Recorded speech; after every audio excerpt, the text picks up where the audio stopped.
hold your applause. Good morning.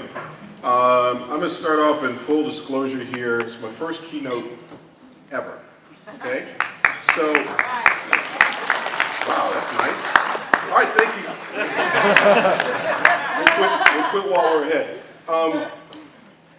But I was honored to be asked when Bob asked me to do this, because I was very intrigued by sort of the intersection of creativity and technology, and where they sometimes meet, they sometimes crash in the middle of the intersection. But kind of every creative thing that I've ever done, along with my partner Terry Lewis, has really been in some part driven by the technology that existed. And for us, it's a pretty long road. And I think I see a lot of young faces in here, which I'm really excited about. And I realized that a lot of you guys weren't born when we were making our first record. I mean, our first record that we made professionally that anybody knew of was a group called The Time, and that was 1981. How many people weren't born in 1981, right? Look at that, that's amazing. All right, so there you go. So the idea of what I'm going to try to talk about, and I'm going to read what it says here. I don't really do speeches. I really like to have conversations. So the one thing I will say is at a point, probably pretty early on here, I'm going to open it up for questions or for dialogue, because I think that's really what's important. I mean, you guys are here to learn, to embrace your craft, whatever that is, and I want to make that possible. So that is one of the things I'm going to do is open it up. But the current and future the current and future direction of the recording process from an artist, engineer, and producer's perspective. That's sort of the overview. Now, I thought that was a pretty long title, and I wanted to edit it down, but I figured I couldn't really edit it down because I had to add the word songwriter. Because it all starts with the song. Before there's anything to produce or anything to engineer, you have to have the song. So in that long title, I have to add songwriter to that. I'm very proud to do that. Now, the idea of being an engineer, that's kind of generous to me. That title is a pretty generous title, because I don't really consider myself an engineer.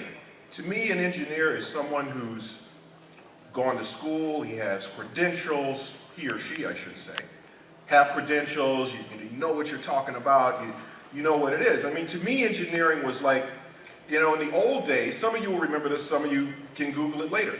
In the old days, in cars, right, you had controls for your stereo, and it was basically bass and treble. And that's what you had. You wanted more bass, and you turned the bass up. You wanted more treble, you turned the treble up. And that was about it. And then, when this is going back to, maybe in the late 70s or something, I got myself a car, and it had what was called a parametric EQ. And that was where, besides just bass and treble, now you had like 8 or 9 little slider knobs and stuff that you could move around and really perfect the sound the way that you want to, try to make it sound as good as it could possibly sound. Now, the funny thing about that was the way I engineered it, everything looked like a smile. A bunch of bass on the bottom and a bunch of treble on the top, and that's all I ever knew. And I remember walking into the mastering lab when we did our first records, and I was looking for the little parametric EQ, and there wasn't one. There was a bunch of knobs and stuff. And the engineer would like tweak the knob just a little bit and go, "How's that sound?" Yeah, sounds good. Then he'd take it and do another. I'm going to add 1 dB here. How's that sound? Like it did before. And I kind of walked over, and I probably pissed him off, so I walk over, and I said, "Now, where's the low end at?" And he said, "Oh, that would be over here." And I said, "Oh, okay," because my friend told me that we needed to put more low end on the record, and I just grabbed this knob and went, and I'll mention that guy by name. His name is Brian Gardner, and he works with Bernie Grumman, a very famous mastering lab in LA. And Brian actually got the name Big Bass because he started doing a lot of the Dr. Dre records and those kinds of records. And I always like to say I was like the first person that really made him Big Bass Brian Gardner, because I went in and I just, and I said, that's the button you got to use. And I think he did all of his records. So, you know, the thing is, doesn't necessarily make me an engineer. I always feel like at least I can get something on, well, in the old days, on tape, and then the real engineers can figure it out, make it sound better, and make me look really good and go, wow, that distortion on there, man, that sounds really good. And it's like, yeah, because I recorded it too loud. It's knowledgeable, like that's what I was trying to do. I grew up in Minneapolis, and a lot of people know Minneapolis for many things, but Prince being one of them.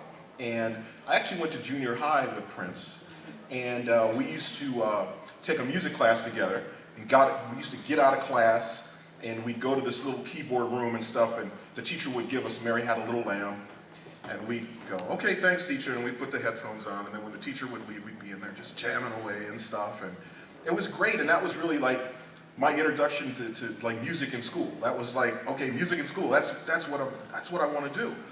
When I was really young, in 4th grade, I like played the clarinet, right, because that was like, I don't know, I didn't feel I could like blow a trumpet or anything, so I said, okay, clarinet, okay, that's going to be cool. I did that. And a couple of years later, I noticed that really the clarinet and the saxophone were the same thing, but the difference was the saxophone was like the girls like the saxophone. Because nobody was like, oh yeah, he plays a clarinet.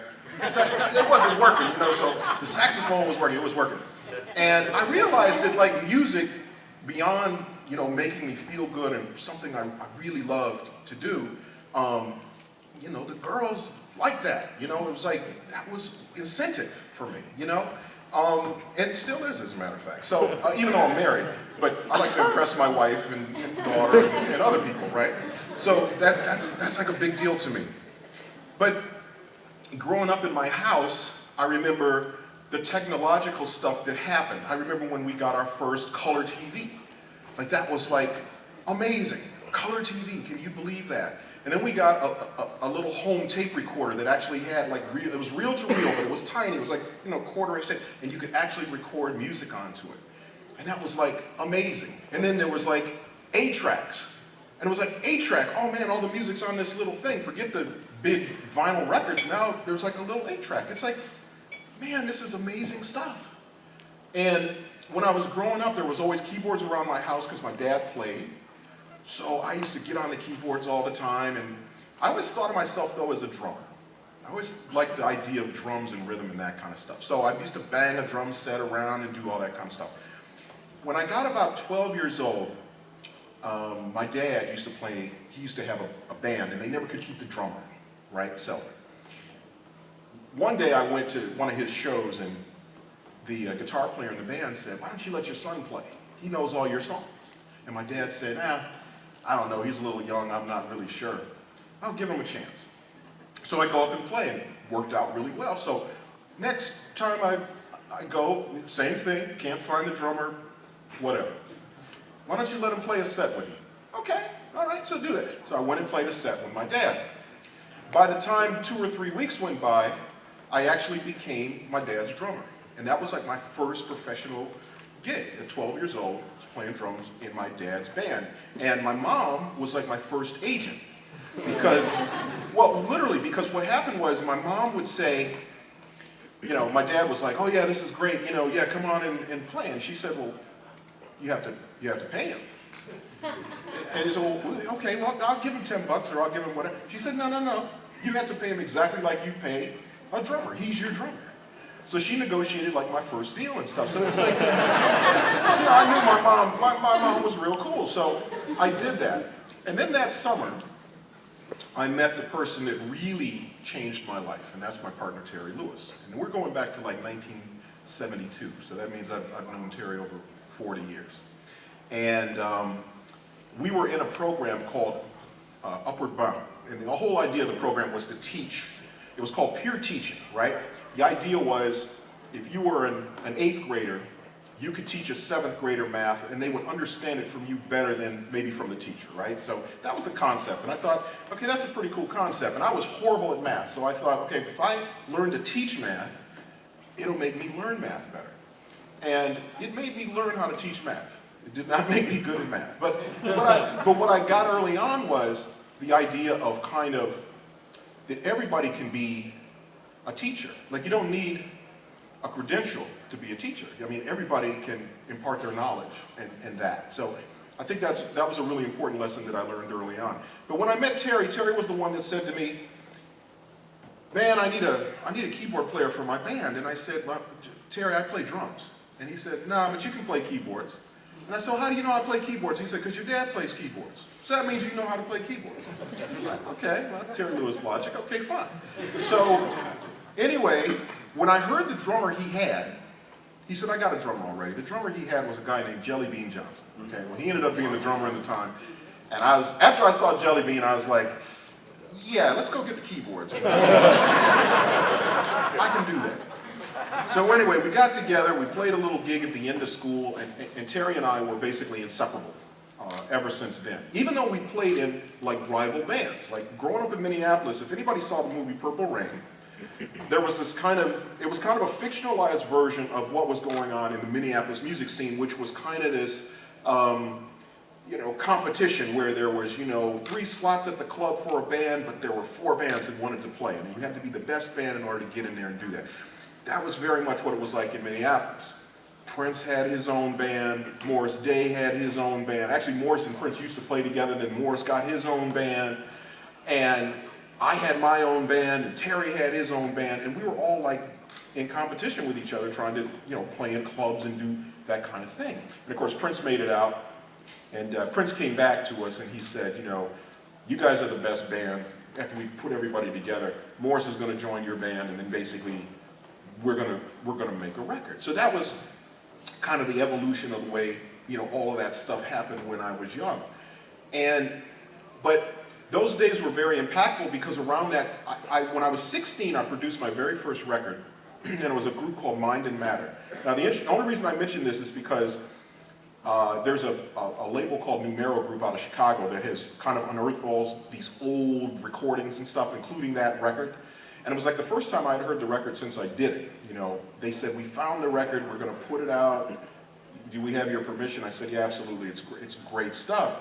So it's kind of fun to go back and hear the things we were trying to do. But I remember going to the studio, and the studio was in the basement of a house. And it was just a little studio, it had a little soundboard and everything. And I remember we walked in with all this equipment and all these keyboards, and it made the record.